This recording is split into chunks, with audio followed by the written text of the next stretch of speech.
Welcome to WITI Talks Diversity and Inclusion. We recently talked with Joannie Fu, Vice President of Network and Edge Group at Intel, about her role, her career journey, and her perspectives on diversity and inclusion at Intel. We hope you enjoy the conversation. Can you tell us about your role at Intel? Oh, absolutely. So I'm the VP of Intel's Network and Edge, and I run the worldwide operations to accelerate execution. A little bit about, I'm going to go into a little techie talk, so forgive me for that, but Intel Network and Edge deploys technology that moves data from the cloud through the network to the edge, connecting everyone on Earth seamlessly and securely within 5G network, Wi-Fi, public internet, private internet, or you can even think about factory and retail automation. Good example to think about our technology is when someone uploads their video or their photo onto social media, or when they are transacting with the bank online, or they're streaming videos to their home, or even when you're working, just like what we're doing right now. You're probably using one of our technologies right now. And so very, very proud of being part of this group and very, very, very happy to be here. So think about what I just talked about, right? Uploading all those data and driving all those technology. There are a million little decisions that need to be made. What kind of data bits do we use? What kind of photo do we use? How long does each one of those items come through? So my role is to ensure that we synergize those decisions for the best possible customer experience in that process. So that is really my role, is making a million little decisions to make sure that all of those become seamless. Can you tell us about some of your top goals? So my top goal right now is optimizing our infrastructure and overall our investment. One of the things that is very challenging, going back to the millions of little decisions, is you know you're making the right decision. What is the quality behind the decision? What are the data sets that I need to make those decisions actually smartly, wisely, and also that's long-term, both long-term and short-term, for the benefit of the business. So my number one item that I'm working on right now is actually data analytics for our division, is creating the data architecture for us to make those decisions. As simple as, how do we call ourselves? As simple as, how do we convert our project names so that there's a way for us to analyze our data up to 5 years from now? What does that data look like? How do I know I'm making the right portfolio decision? Number two is the people and the culture. As you astutely pointed out, Rose, we are a new division. So how do we create that culture and org identity for this group so that they understand and actually come to work every day with their hearts and mind excited and motivated, because they understand the vision of connecting everybody seamlessly, cost effectively, and securely together on the planet. And what are some of your biggest challenges? I think the biggest challenge that we have is we have a whole set of parts. And what I mean parts is like silicon parts, platform parts, different ingredient, different components. But we don't really have a common platform in which to actually drive the optimization into scale. So what we're doing right now is creating that platform and that what we call a substrate, in which everyone and all those things come together in a seamless way. So we have great technology, but the great technology can only be wonderful if it can be seamless and it can be completely invisible to the consumers. But when it's clicking and it's, kind of, what's the word, clunky, then it's not actually doing its job. So that's our biggest challenge. How do we scale? How do we optimize? And how do we ensure that we have that common platform to deliver the product? Switching gears, can you tell us what has been the most important for you as a leader of the LGBT plus community at Intel? I joined Intel 22 years ago. And when I looked up at that time, there was zero role model for me. That's someone that's out, that's comfortable in their skin, and that's willing to actually impart their experience and how to get ahead and progress within that. So part of my goal when I set that out, when I looked at that and I go, I need to be that first person, or I need to go help somebody to be that first person to be out. It took me 22 years to get to a VP level where I was completely out throughout my entire career. But what I'm so proud of when I think about that is I'm giving people hope. a visible role model, that I am one of the first, if not the first, openly out employee at Intel that's been promoted as a VP in its 50 plus year history. So that is something that I'm super proud of when I think about being part of the LGBTQ community, and I want to bring more on. I want to make sure that we have that platform, and I can continue to bring more of our LGBTQ plus employees along. 2019 was a big year for you. You were named Intel's Working Mother of the Year and Intel's Inclusive Leader of the Year. Why was that important to you? I think that points to intersectionality, right? A lot of times when we think about diversity and inclusion, we think of ourselves as within a one dimension. Look at the Working Mother Award. If you look at the Inclusive Leader and what Intel's doing, I am gay, and that's usually the platform and the visibility that I drive, because I know I'm one of the few that is willing to take that risk with my career and my life on that. But I'm also a mother.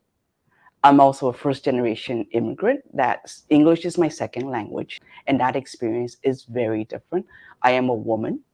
I'm also someone that grew up in a techie world that has a generational gap, that as I'm going through, in my 20 plus year experience, I'm learning also that I am a different generation. I'm learning different things.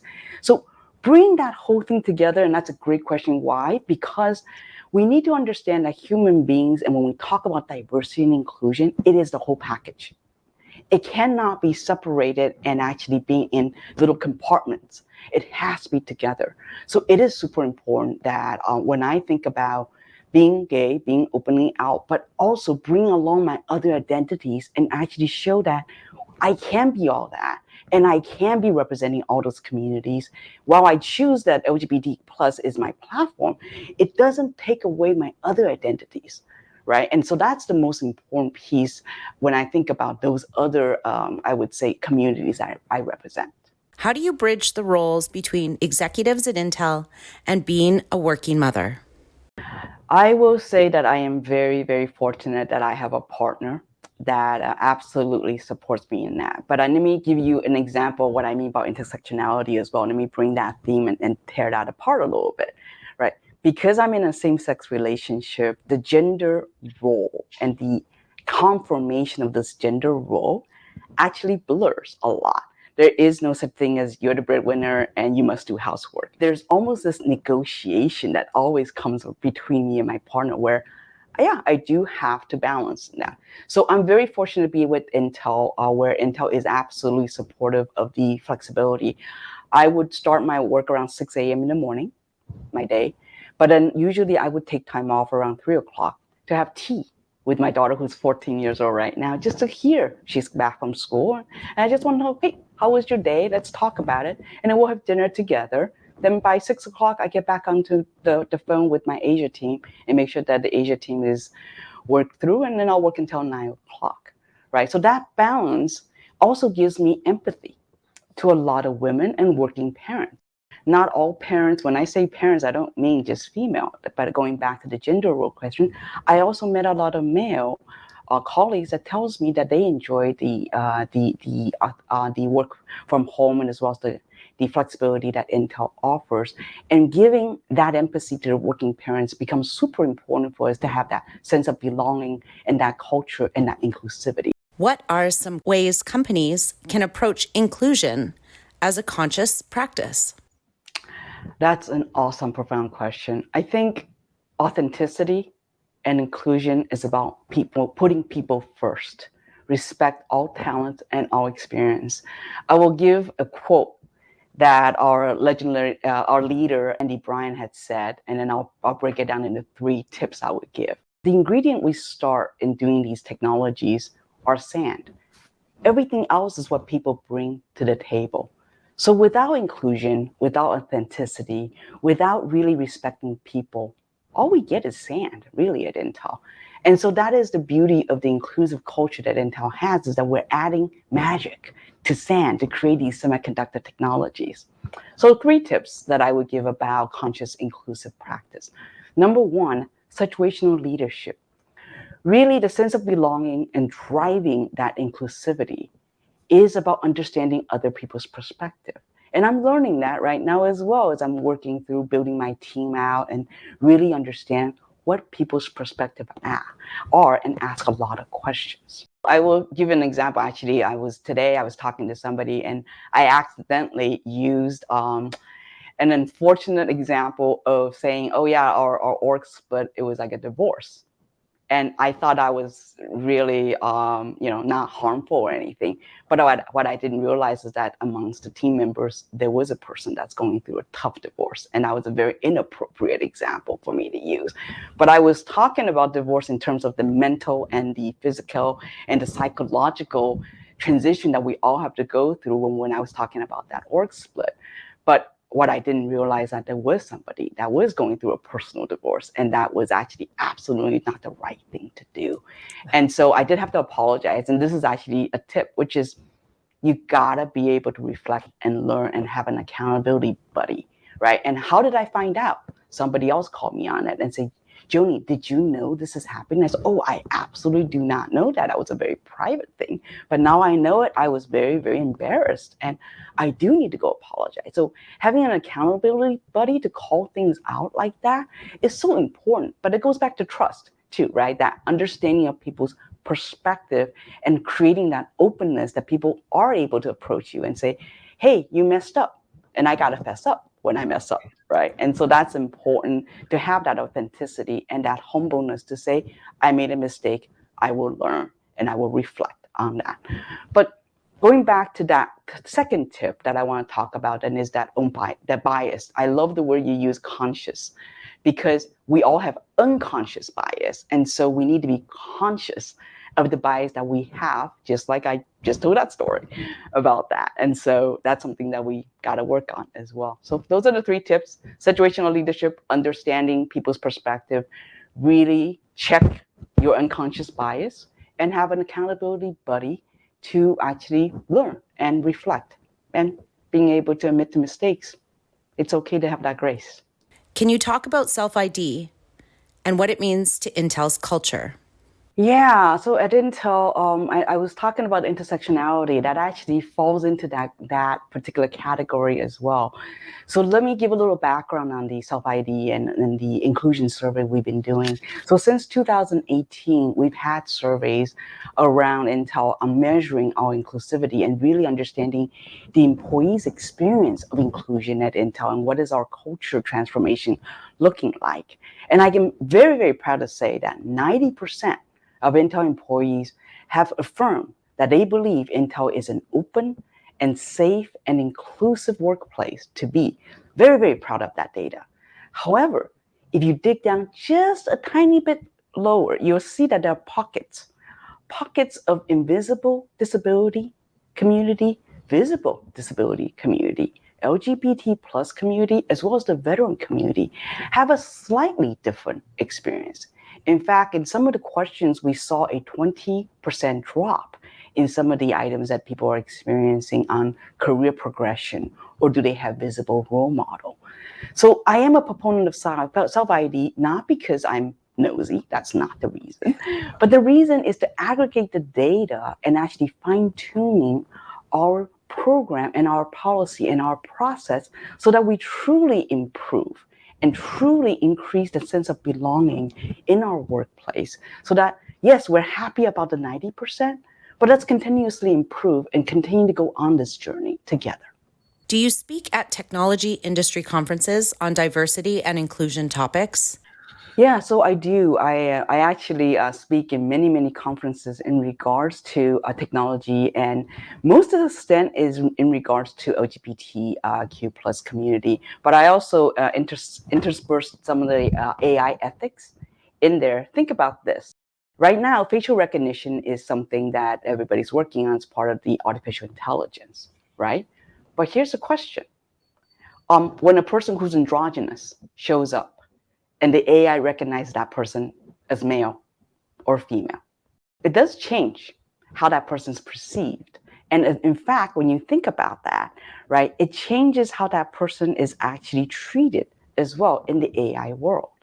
And so I find that fascinating. And it is something that Intel is also taking leadership on, is how do we ensure that our technology is ethical and equitable in our diversity and inclusion. So we are not just practicing it in our workplace, but also inserting it into our technology. You have an interesting story about mentorship. Can you share that with us? So when I joined Intel 22 years ago, I was scared. I was scared to come out. I was scared to be myself. I was scared because I don't know what's going to happen. So in my first one-on-one with my brand new manager, never met him. I was, recruited in, and I'm meeting him for the first time in there. I told him, I said, Mike, I'd like to start up an employee resource group for the LGBTQ group here on site. I want to make a difference here, but I also want you to treat me as a normal person. I don't want to be treated differently. He looked at me and he said, Joannie, why do you want to be ordinary when you can be extraordinary? Be who you want to be and go drive that. That changed my life from the perspective of he does not see me as abnormal or subpar or below. He actually sees me as someone that's special, that's unique, and that's talented, and that can bring so much good to the world. And with that, even though it was before allyship or advocacy was a fancy word, he became that person that inspired me to be extraordinary in everything I do, which then also culminates to the fact that when the org announcement went out of me becoming a VP, I insisted a sentence to be added that I am one of the first out executive at Intel. Can you tell us what being extraordinary means to you? It's about giving hope at the end of the day, right? If you think about that, it's the hope that we can then move on and continue to drive so that even this is a long journey, 3 steps forward, 2 steps back, the hope of actually continuing to be extraordinary and doing good is a very important message that Mike has given me. Yeah, so I always ask for extraordinary results, something that's uniquely only you can deliver. Deep quality results that only you as a person can deliver. That's extraordinary in that. So I'll give you an example. I was working with my team member on a particular proposal, and the proposal was very conservative when it first came to me. And I reviewed it with the team, and then I pulled the leader aside, and I said, I'd like to understand if you could have anything, unlimited resources, unlimited time, unlimited team, what would this look like? And the person's eye lit up and started giving me all these things that they believe this could do. I said, then do that. Put that in the proposal. Don't be afraid to be extraordinary. I will help you. I will make sure that you will get what you need to get to that extraordinary result. But don't hold back, because you will miss every shot that you don't take if you don't make that proposal. And we did. When we went with the proposal, and we got what we needed to actually do the project a lot more ambitious than the original conservative proposal. That's an example of being extraordinary and actually uplifting that extraordinary to everyone around me. What are some concerns people have shared about becoming more authentic or extraordinary? I think the biggest thing that I see, and I'll use the LGBT plus community for that, is what if I get attacked?